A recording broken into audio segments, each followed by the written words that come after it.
curious about the little fellows that weren't participating. And, you said you interviewed them. Yes. Could you describe that? Yeah.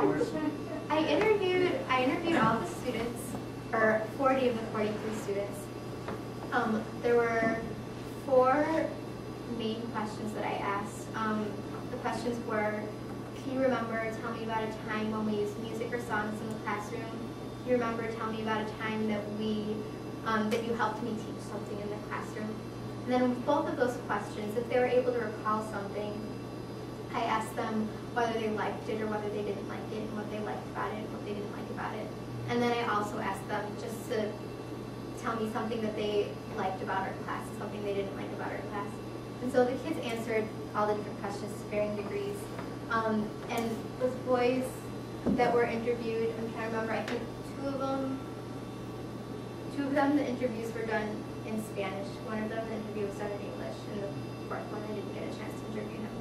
But, so also, my asking the questions in Spanish might not have been quite as clear as asking them in English.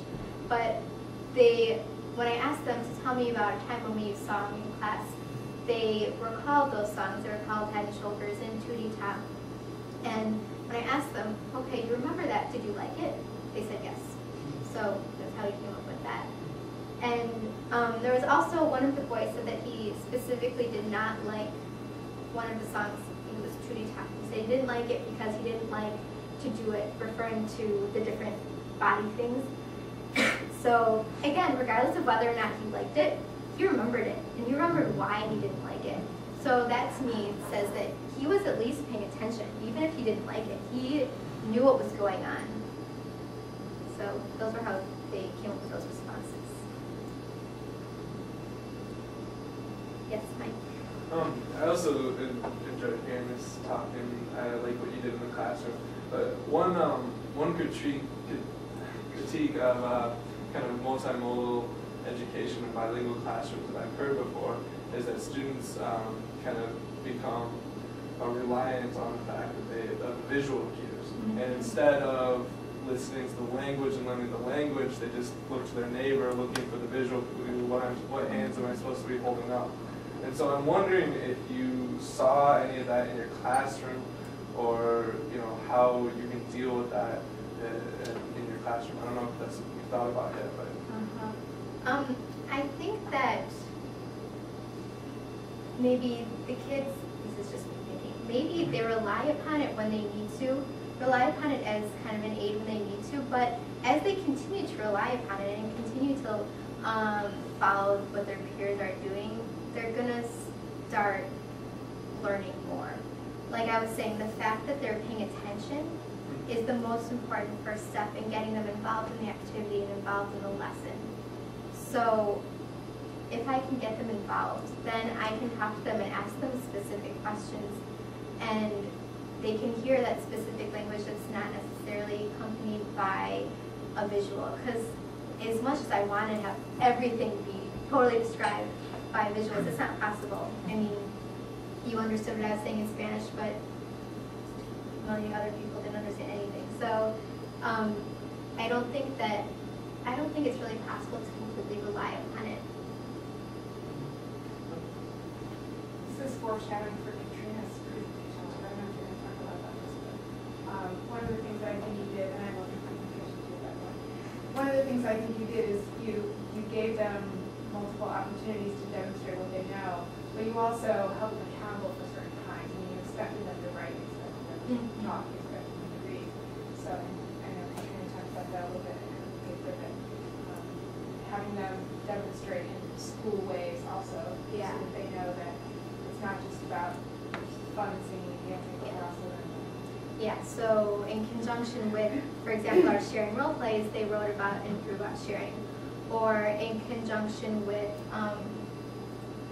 the singing of the Head and Shoulders song, we made a booklet where they were supposed to draw pictures of the different body parts on specific pages, and it was indicated what body parts they should draw on the pages.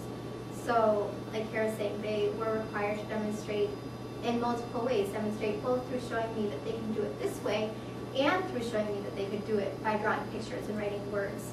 So that was my goal in that way, and throughout when I was doing different things like that, was to give those students who understand more the opportunity to demonstrate their knowledge through writing and through drawing. And those who have a hard time demonstrating through those modes could start to demonstrate through, pointing to the body parts, that they understood what the body parts was. So allowing different levels of understanding to show through and to be demonstrated.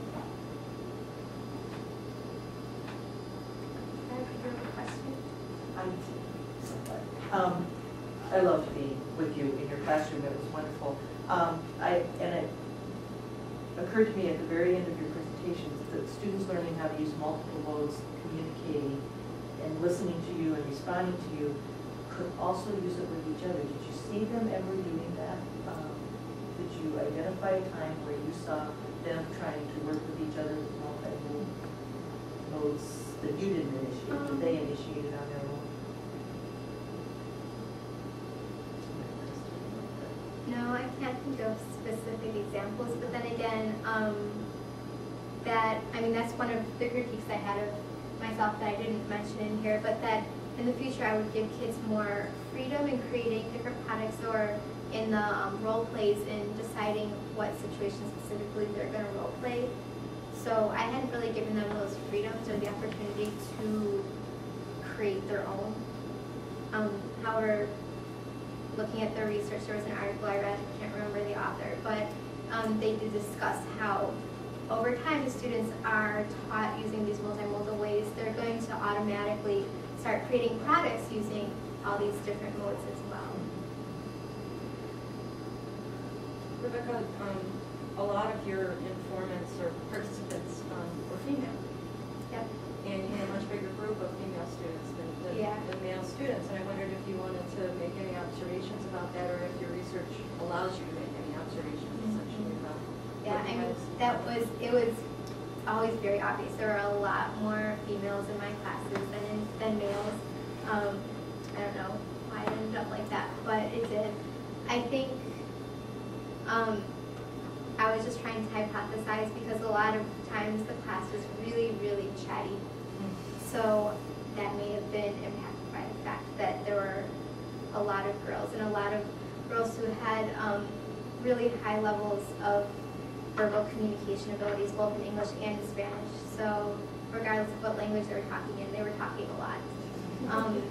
And so that's the way that it impacted me. And I guess that's also kind of what the frequency of chatter is what made me want to draw them into the lesson as much as I could, and funnel that chatter and that energy into what it is that we were doing, as opposed to talking about breaking here.